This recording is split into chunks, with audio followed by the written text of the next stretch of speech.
اللہ کہتا ہے اے اطمینان والے نفس، آپ اگر اے اطمینان والے نفس میرے نیک بندوں میں شامل ہو جا اور میرے جنت میں داخل ہو جا۔ میں انہی چند شبدوں کے ساتھ اپنی تقریر کو ختم کرتا ہوں۔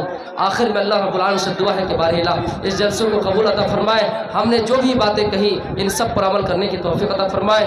وما علینا الا البلاغ المبین وآخر دعوانا الحمدللہ رب العالمین۔ السلام علیکم ورحمۃ اللہ وبرکاتہ۔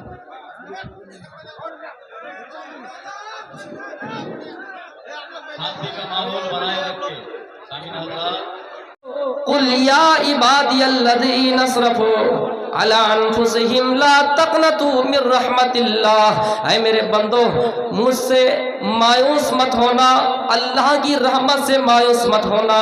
ہم نے کسی کو بے کہہ کے بلایا، ہم نے کسی کو گالی دے کے بلایا، لیکن اللہ کتنا بڑا رحمان ہے، اللہ رحیم ہے کہ بندہ گناہ کر رہا ہے، بار بار گناہ کر رہا ہے، پھر بھی اللہ کہہ رہا ہے یا عبادی الذین اسرفوا، اے میرے بندو جنہوں نے اپنے نفس پر ظلم کیا، خطا کیا، گناہ کیا، پھر بھی اللہ کہتا اے میرے بندو آؤ میرے چوکھٹ پہ، آؤ میرے دروازے پہ، آؤ تو صحیح، آؤ تو صحیح، مانگو تو صحیح، میں تمہیں دینے والا ہوں، میں تمہیں معاف کرنے والا ہوں، میں تمہاری فریادیں سننے والا ہوں۔ اے میرے بندو میرے پاس آؤ، میرے چوکھٹ پہ آؤ، میں تمہیں عطا کرنے والا ہوں، میں تمہیں معاف کرنے والا ہوں۔ اے لوگوں پھر بھی ہم اپنے رب کو چھوڑ کر کہاں چلے آئے ہیں، ہم اپنے رب کو کیسے بھلا دیے ہیں، جو اللہ بندے کو گناہ کرنے کے بعد بھی بندہ کہہ کے پکار رہا ہے۔ اس لیے ہمیں اور آپ کو سوچنا چاہیے کہ اگر ہم سے چھوٹا ہی عمل کیوں نہ ہو، ہم کر کے اپنے آپ پر یہ کہیں اور سوچیں کہ کل قیامت کا دن وہی ہمارا اعمال ہمارے لیے نجات کا ذریعہ بن جائے گا۔ حضرت عمر فاروق رضی اللہ تعالیٰ عنہ کے اس جملے پر غور کرو۔ حضرت عمر فاروق رضی اللہ تعالیٰ عنہ کہا کرتے تھے کہ اگر آسمان سے یہ خبر آئے کہ دنیا میں جتنے لوگ ہیں سارے کے سارے جہنمی اور ایک ہی آدمی جنتی، تو حضرت عمر کو اپنے آپ پر یہ فخر ہے، اپنے آپ کو اطمینان ہے۔ حضرت عمر سوچے گا کہ دنیا کے اندر سارے لوگ جنتی، دنیا کے سارے لوگ جہنمی اور ایک جنتی، تو جنتی میں ہوں۔ اور اگر آسمان سے آواز لگا دی جائے کہ دنیا کے اندر سارے لوگ جنتی ہیں اور ایک واحد شخص جہنمی، تو حضرت عمر فاروق رب کا نافرمان انسان اللہ سے یہ کہے گا کہ یہ اللہ میں ہی وہ گنہگار آدمی ہوں۔ لیکن ہم اور آپ کیا ہے کہ ہم نے اگر چھوٹی سی نیکیاں کر لیے تو ہم یہ سمجھتے کہ ہم نے بڑا ہی احسان کر دیا، ہم نے دین کے اوپر احسان کر دیا۔ نہیں نہیں میرے بھائیوں، ہم اگر کچھ کریں تو ہم اللہ سے کہیں یا اللہ ہم اور کریں، ہماری نیکیاں اور زیادہ ہو۔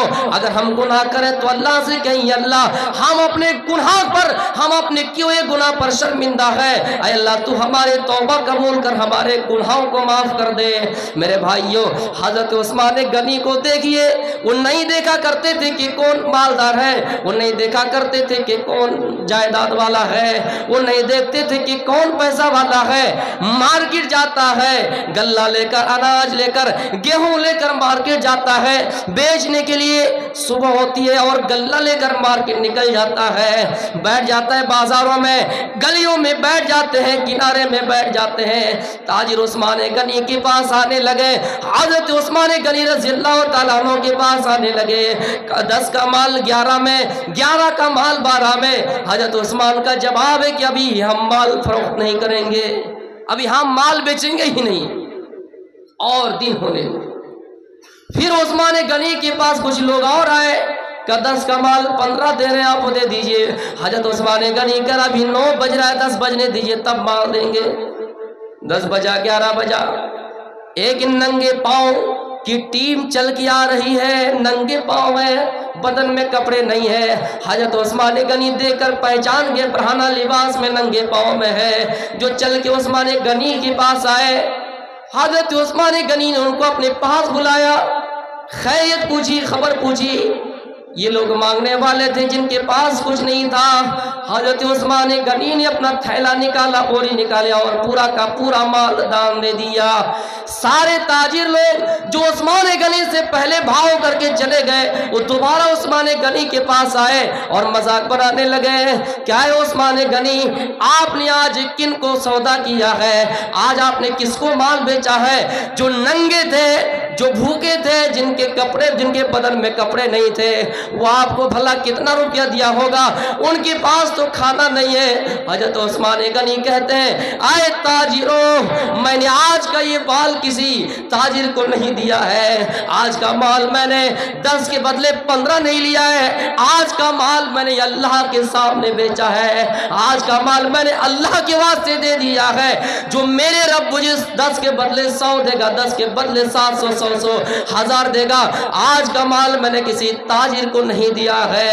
میرے بھائیوں غور کیجئے، وہی عثمان غنی رضی اللہ تعالیٰ عنہ ہے جن کے سامنے عذاب قبر کا ذکر کیا جاتا ہے تو حضرت عثمان غنی رویا کرتے ہیں اور یہ کہتے کہ قبر کا عذاب کتنا خطرناک ہے. لوگوں نے پوچھا ہے عثمان کیا بات ہے کہ جب آپ کے سامنے جہنم کا خوفناک منظر بیان کیا جاتا ہے، آپ کو جہنم کا ڈراؤنی منظر دکھایا جاتا ہے، آپ کو بتایا جاتا ہے، آپ کے سامنے جہنم کی بات کی جاتی ہے تو آپ اتنا نہیں ڈرتے ہیں، آپ اتنا نہیں روتے ہیں، لیکن عذاب قبر کو سن کر اتنا کیوں روتے ہیں کہ آپ کی داڑھی تر ہو جاتی ہے.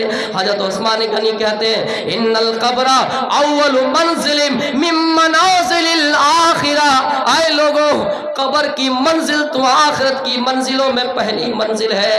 اگر ہم یہاں پاس ہو گئے، اگر یہاں کوئی پاس ہو گیا تو آنے والی اور منزلیں ان کے لیے آسان ہو جائیں گے. اس لیے میں عذاب قبر کو سنتا ہوں اور روتا ہوں. دنیا میں باپ کا دروازہ بند ہو گیا، دنیا میں بھائی کا دروازہ بند ہو گیا، دنیا میں تمام پارٹیوں کا دروازہ بند ہو گیا، دنیا میں تمام امیروں کا دروازہ بند ہو گیا. ہم جائے یا نہ جائے کوئی فرق نہیں پڑتا ہے، لیکن قبر ایک ایسا دروازہ ہے. عربی شاعر کہتے ہیں والقبر باب کل نفس داخلہ. قبر ایک ایسا دروازہ ہے. اے لوگوں، اپنی آپ پر فخر کرنے والوں جو منی کے حقیر قطرے سے پیدا ہوئے ہو، جس نے تمہیں چھوٹے میں پالا ہے، جب تم پیدا ہوئے تمہاری آنکھ بھی نہیں کھلی، تم صحیح سے چل بھی نہیں پا رہے تھے، لیکن دنیا میں تکبر کرنے والوں سنو. عربی شاعر کہتے والقبر باب کل نفس داخل ہو. قبر ایک ایسا دروازہ ہے جس کے اندر ہر ایک نفس کو داخل کرنا ہے، جس کو ہر ایک نفس کو جانا ہے. اور والقدح شارب کل نفس داخل شارب ہو. اور قبر ایک ایسا پیالہ ہے اور موت ایک ایسا پیالہ ہے جس کو سب کو پان کرنا ہے. تو میرے بھائیوں، قبر ایک ایسا دروازہ ہے جس کے اندر سب کو جانا ہے. ہم اور آپ اپنے غریبانوں میں جھانک کر دیکھیں کہ ہم اور آپ کیا برائی کر رہے ہیں. کوئی نمازی اس کا مذاق بنایا جاتا ہے، کوئی اگر نمازی ہے لیکن بیڑی پیتا ہے، کوئی اگر اچھا آدمی گانا بجاتا ہے. اے نوجوانوں، بڑے اچھے ہوں، سیمانچل کا نام پورے ہندوستان میں چھایا ہوا ہے کہ سیمانچل کے لوگ زیادہ جلسے کر رہے ہیں. لیکن آج ایک حقیقت بتاؤ، آپ ایک حقیقت بتاؤ مجھے، کیا جلسے ہونے کے بعد آپ کے اندر کیا اصلاح آیا ہے؟ آج بھی کتنے ایسے گھر ہیں جس میں شادیاں لگے تو گانا بج رہا ہے، گانے بازے ہو رہے ہیں، شادیوں میں خرافاتیاں ہو رہے ہیں. میرے بھائیوں، جس گانے کے بارے میں اللہ کے رسول صلی اللہ علیہ وسلم نے کہا ہے کہ جس گھر میں گانا بجے، جب گانا عام ہو جائے، گانا سننے لگے، گاجے باجے زیادہ ہونے لگے، اللہ کا عذاب آئے گا. اور وہ عذاب بھیانک شکل میں آئے گا، ڈینجر شکل میں آئے گا. جب گانا عام ہو جائے، باجے عام ہو جائے، شادیوں میں بھی باجے گائے جائے، شادیوں میں بھی ناچنے والیاں ناچنی آئے، شادیوں میں بھی خرافاتیاں ہو. جو شادی کلمے کی بنیاد پر حلال ہوتی ہے، ہم اور آپ کسی عورت سے شادی کرتے ہیں، جب تک مہر نہ ہو، قرآنی آیت نہ ہو، کلمات نہ ہو، تب تک وہ عورت آپ کے لیے حلال نہیں ہوتی ہے. جب ہم اور آپ کسی کو حلال کرنے کے لیے اسلامی طریقہ فالو کر رہے ہیں، ورنہ ہم بھی کورٹ میرج کر لیتے، کہیں جا کر اپنا کام کر لیتے، کہیں جا کر اپنا ڈیرا بسا لیتے، شادی کو حلال کرنے کے لیے کلمے استعمال کر رہے ہیں، شادی کو حلال کرنے کے لیے طریقہ سنت کو فالو کر رہے ہیں، طریقہ نبوی کو فالو کر رہے ہیں، لیکن اسی شادی میں ڈی جے بج رہے ہیں، اسی شادی میں گانے بج رہے ہیں، ناچنے والیاں ناچنی آتی ہے۔ ذرا غور کرو کہ اللہ کے نبی صلی اللہ علیہ وسلم نے کیا فرمایا؟ جب گانے عام ہو جائے، ناچنے والیاں ناچنی آئے، طوائف جب گھروں میں آئے اور ناچنے والیاں ناچے، اللہ کے رسول صلی اللہ علیہ وسلم نے فرمایا کہ آسمانوں سے پتھروں کی بارش ہوگی، آسمانوں سے پتھروں کی بارش ہوگی۔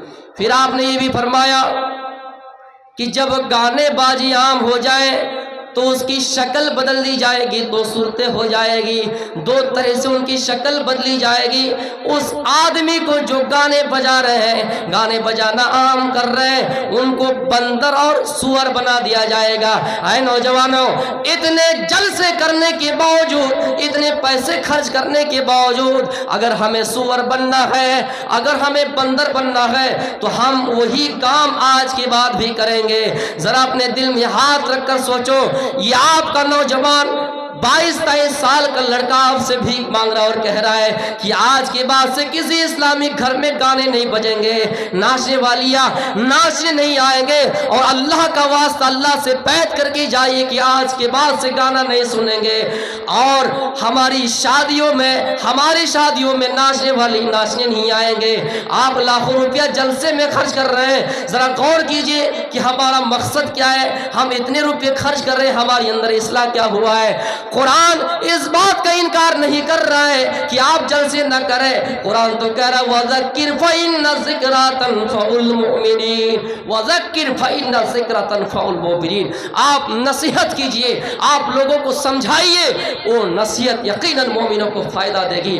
جلسے کرنا منع نہیں ہے، لیکن ہم نے اپنے اندر کیا چینجی کیا ہے، ہم نے اپنے اندر کیا بدلاؤ کیا ہے، یہ چیز ہمیں اور آپ کو سوچنا چاہیے۔ ہم نے نوجوانوں کو دیکھا کہ انہوں نے ہیئر کٹنگ، اپنے بالوں کا اسٹائل بدل لیا ہے، بال چھوٹا رکھنا، بڑا رکھنا، اس میں کوئی بری چیز نہیں، بالوں کو برابر رکھیے، لیکن چھوٹا رکھنا جس کو اللہ کے نبی نے نہا عن القضا کہا، چھوٹا رکھنا، کہیں بڑا رکھنا، اسٹائل مارنا، یہاں پر کچھ نہیں، اوپر میں آپ کچھ اور کر دیے، سائڈ کو چھوڑ دیے، کہیں اور بڑا کر دیے۔ اللہ کے نبی نے ان چیزوں سے منع فرمایا ہے۔ ایک صحابی، ایک شخص جن کا نام خریم اسدی ہے، یہ بہت اچھی آدمی ہے، یہ نیک آدمی ہے، دلدار آدمی ہے، لیکن ان کے اندر غلطی کیا تھی کہ اپنے بالوں کو بہت لمبا کرتے تھے، بالوں کو بہت زیادہ لمبا کیا کرتے تھے۔ اللہ کے نبی کو خبر ہوئی کہ خریم اسدی کے اندر دو غلطیاں پائی جاتی ہے، بالوں کو اس طرح رکھ رہے ہیں جیسے کہ کوئی وہ انسان ہی نہیں، دوسرے جیو ہے، دوسرے جنتو، دوسری مخلوق ہے۔ آپ اس سے ناراض تھے، خریم اسدی کو معلوم ہوا تو خریم اسدی نے بال کٹوا لیے۔ ہمیں اور آپ کو چاہیے کہ ہم اپنے اندر اصلاح کریں، ہم اپنے سماج کے اندر اصلاح کریں، ہم اپنے گھروں میں اصلاح کریں۔ ایک آدمی چل رہا ہے، باپ بیٹے گھوڑے کی لگام پکڑ کر چل رہا ہے، گھوڑا پر باپ بیٹا دونوں سوار ہیں۔ گاؤں والے نے مذاق بنایا کہ باپ بیٹا بدھی سے خالی ہے، ایک جاندار ہے، جاندار چیز گھوڑا ہے، اور اس کے اوپر باپ بیٹا دونوں نالائق ہوگا، بے رحم ہوگا، تبھی گھوڑے کے اوپر بیٹھا ہوا ہے۔ ایک اتر گیا، بیٹا اتر گیا، باپ چل رہا ہے، کچھ دور اور آگے گیا، لوگ کہہ رہے ہیں کہ باپ کتنا بڑا کمینہ ہے کہ باپ گھوڑے کے اوپر ہے اور بیٹا پیدل چل رہا ہے۔ بیٹا گھوڑے کے اوپر سوار ہو گیا، باپ نیچے اتر گیا، کچھ دور اور گیا تو کہنے لگے لوگ کہ باپ نیچے چل رہا ہے، بیٹا کتنا خراب آدمی کہ باپ کی قدر نہیں جانتا ہے، کہ باپ کو پیدل چلوا رہا اور بیٹا گھوڑے کے اوپر ہے۔ پھر کچھ اور آگے گیا، دونوں اتر گئے، لوگوں نے کہا کتنا بڑا بیوقوف ہے کہ گھوڑا جب ہے، سواری جب ہے، تو دونوں پیدل کیسے چل رہے ہیں۔ اس لیے میرے بھائیوں اگر سماج میں چلنا ہے، سماج کی اصلاح کرنی ہے، جہاں سمجھوتا کی ضرورت ہو وہاں سمجھوتا بھی کرنا ہے۔ اس لیے اللہ کہتا ہے وَإِذَا خَاطَبَهُمُ الْجَاهِلُونَ قَالُوا سَلَامًا، جہاں جاہلوں سے آپ کا آمنا سامنا ہو۔ جاہل کا مطلب کبھی میں یہ نہیں لیتا ہوں کہ جو ان پڑھ ہے، جو گواہ ہے وہ جاہل ہے۔ جاہل کا مطلب تو یہ بھی ہے کہ جو پڑھا لکھا ہے اور اس کے اندر سمجھ نہیں ہے، اس کے اندر سوچنے سمجھنے کی صلاحیت نہیں ہے، اس کو بھی جاہل کہا جائے گا۔ میرے پیارے ساتھیوں، قرآن میں اللہ کہتا ہے جب کوئی آپ کی بات مانے گا ہی نہیں، جب کوئی آپ کو الٹی سیدھی باتیں کرے گا، کوئی آپ کے مذہب کو ٹھیس پہنچائے گا، آپ کو وہاں اس سے زیادہ بحث نہیں کرنی ہے۔ وَإِذَا خَاطَبَهُمُ الْجَاهِلُونَ قَالُوا سَلَامًا، آپ کو وہاں سلام کہہ کے نکل جانا چاہیے۔ اسی سے آپ کا احترام بچے گا، اسی سے آپ کی عزت بنے گی، اسی سے آپ کے مذہب کی عزت ہوگی۔ میرے بھائیوں، اس لیے اللہ رب العالمین کہتا ہے کہ ہر کام اللہ کی حکمت سے بنا ہوا ہے، لیکن ہمیں اور آپ کو چاہیے جہاں لگے کہ ہماری دال گلے گی وہاں آپ اپنی دال کو گلائیے، جہاں دال گلنے والی نہیں ہے آپ وہاں اپنے دالوں کو مت گلائیے۔ میں علی گڑھ مسلم یونیورسٹی کا چھاتر رہا ہوں، کبھی وہاں کے جو بانی ہے علی گڑھ مسلم یونیورسٹی کو قائم کرنے والے، ان کی بنیاد رکھنے والے، نیو رکھنے والے، وہ سر سید احمد خاں ہے۔ ظاہر سی بات ہے جب کوئی ادارہ قائم ہوتا ہے، چلتا ہے، تو چندے کا سہارا لینا پڑتا ہے۔ چندے کے لیے گئے، چندہ اکٹھا کرنے کے لیے گئے کہ ہم چندہ اکٹھا کر کے عالیشان عمارت بنائیں گے، یونیورسٹی قائم کریں گے، لوگ اس میں پڑھیں گے، ایجوکیٹڈ ہوں گے، تعلیم یافتہ ہوں۔ ایک آدمی اس طرح بھی ملا کہ جب اس کے پاس چندے کرنے کے لیے گئے تو اس کی طرف جوتا پھینک دیا، اس کی طرف جوتا پھینک دیا۔ سر سید احمد خان نے اس جوتے کو اٹھا لیا۔ لوگوں نے کہا کہ اے سر سید احمد خان، کیا بات ہے کہ آپ کی طرف جوتا پھینکا گیا لیکن آپ نے اس کو اٹھا لیا؟ سر سید احمد خان کا پیارا جواب ہے کہ جس کے پاس جو ہوتا ہے وہ وہی دان کرتا ہے، اس کے پاس جوتا ہی تھا، انہوں نے جوتا میری طرف پھینکا ہے، ہم اس جوتے کو اٹھا لیتے ہیں اور اسی جوتے کو کواڑیوں کے پاس دیکھیں، جو ایک درہم آ جائیں، جو ایک روپیہ آ جائیں، جو پیسے آ جائیں، اسی کو بیچ کر یونیورسٹی کی تعمیر کریں گے، اسی کو بیچ کر یونیورسٹی کے کسی کام میں لگائیں گے۔ تو میرے بھائیوں، اگر کہیں جوتا پھینکنے والا مل جائے تو آپ کو اپنے کام سے ہاتھ نہیں دھرے بیٹھنا ہے، آپ کو مایوس ہو کر نہیں بیٹھنا ہے، آپ کو اپنی منزل کی اور بڑھنا ہے۔ منزل کی جستجو کیوں کرتا ہے راہے، منزل کی جستجو کیوں کرتا ہے راہے، اتنا عظیم بن جا کہ اتنا عظیم بن جا کہ منزل خود تجھے پکارے۔ سر سید احمد خان نے عالیشان یونیورسٹی بنائے، آج لوگ وہاں جا رہے ہیں، تعلیم حاصل کر رہے ہیں، ہم اپنے سے سرچ کر کے وہاں پڑھنے جا رہے ہیں، ہمارے بچے، ہمارے بھائی، ہمارے جو بھی ساتھی ہیں وہاں تلاش کر کے جا رہے ہیں۔ اگر ہمت دھرے، ہاتھ دھرے بیٹھے رہ جاتے، ہمت کھو دیتے تو میرے پیارے ساتھیوں اتنی بڑی یونیورسٹی وجود نہیں آتا۔ اس لیے میرے بھائیوں، آپ کو ایک بات بتا کر جا رہا ہوں، دنیا میں کوئی بزنس کیجئے، کوئی آپ کچھ کیجئے، آپ کے پیچھے حسد خور لگیں گے، آپ کو گرانے کے لیے آپ کے پیچھے لوگ لگیں گے، کبھی ہمت نہیں ہارنا ہے اور اپنے بازو کو مضبوط کرنا ہے اور اس کی طرف آگے بڑھنا ہے۔ اسلام کا پرچام لہرانا ہو، کوئی آپ کو کسی میدان میں اترنا ہو، آپ کو بدھائک بنانا ہو، آپ کو ایم پی بنانا ہو، جو آپ کے حق میں اچھا کام کرے، آپ تن من دھن لے کے اٹھیے اور ایک احتجاجی طور کے اوپر آپ اپنی طاقت کا استعمال کیجئے۔ کوئی اگر آپ کے منہ پہ کہہ دے کہ ہم آپ کو ووٹ نہیں کریں گے، آپ کو ہمت نہیں ہارنا ہے اور آپ کو کام آگے بڑھتا رہنا ہے۔ میرے پیارے ساتھیوں، چاہے وہ کوئی بھی مقام ہو، ہر دور میں حسد کھور رہا ہے، ہر دور میں ہنسا کرنے والا، ہر دور میں آپ کو پیچھے کرنے والا رہا ہے، آپ کو مایوس نہیں ہونا ہے۔ اللہ کے نبی صلی اللہ علیہ وسلم کو حکم ہوا کہ آپ اپنے قبیلوں کو ڈرائیے، آپ اپنے قبیلوں کو ایمان کی دعوت دیجئے۔ کوہ صفا پر آپ گئے، صفا پہاڑی پر آپ نے اعلان کیا اور لوگوں سے کہا لا الہ الا اللہ کہو، لیکن سب سے پہلے مخالفت اگر کسی نے کی ہے تو ان کے چچا ابو لہب نے کی ہے، اور کیا کہا؟ تبن لک یا محمد، ہلاک ہو جائے تمہارے ہاتھ اے محمد، تم برباد ہو جاؤ۔ میرے پیارے ساتھیوں، رب کو یہ جملہ پسند آیا، یہ جملہ گوارا نہ ہوا، عرش پر بیٹھے قرآن قرآن کریم کی آیت نازل کر دی، قرآن کریم کی یہ صورت نازل کر دی کہ اے ابو لہب، میرے حبیب کو بد دعا دینے والے، میرے نبی کو بد دعا دینے والے، سنو، تم تو اسی وقت میرے نبی کو بد دعا دی ہو، میں تمہارے بارے میں، تمہاری مذمت کے بارے میں قرآن کی صورت نازل کر دیتا ہوں۔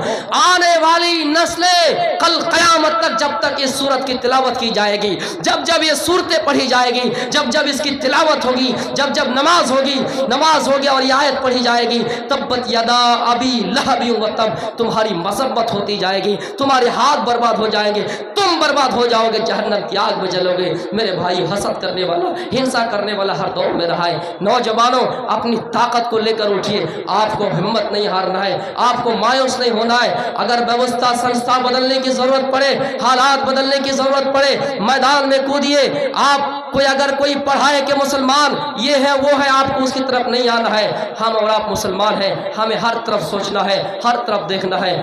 ایک چیز یاد رکھیے گا، اللہ کے رسول کا دو دور گزرا ہے، ایک مکی دور، ایک مدنی دور۔ آپ نے اعلانیہ دعوت مکی زندگی میں نہیں کر پایا، مدینے کی زندگی میں کر پایا۔ اس لیے سوچ بوجھ کے ہم اور آپ کو کام کرنا چاہیے اور اپنے غریبان میں جھانک کر دیکھنا ہے کہ وَلْتَنْظُرْ نَفْسٌ مَا قَدَّمَتْ لِغَدٍ، کہ ہم نے اپنے غریبان میں جھانک کر دیکھنا ہے کہ ہم نے آنے والے دن کے لیے کیا تیاری کر رکھی۔ اسی طرح عبدالعزیٰ اسلام کی دولت کو جب اسلام لے آیا تو اپنی جائیداد کو لات مار دیا۔ یہ عبدالعزیٰ ایک ٹھاکر کا بیٹا ہے۔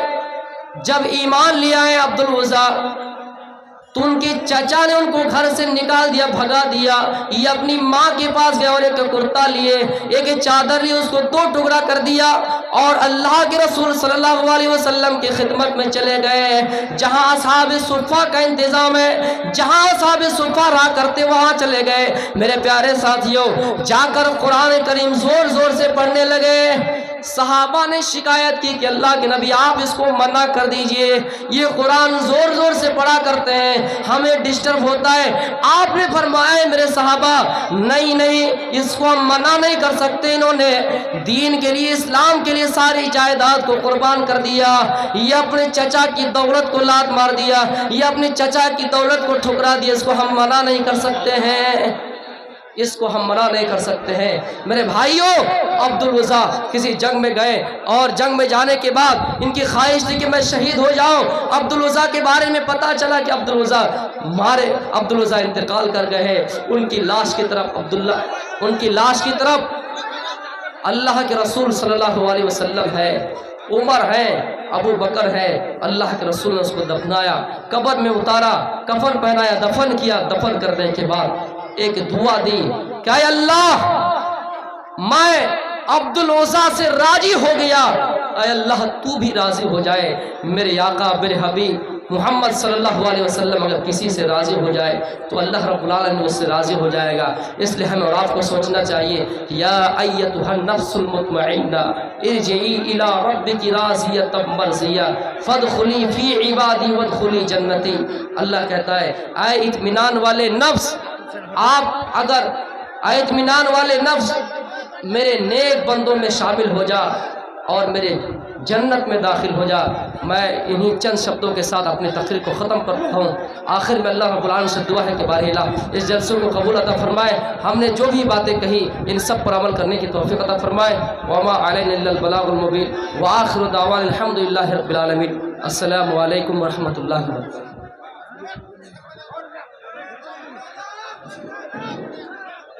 آپ بھی کا معمول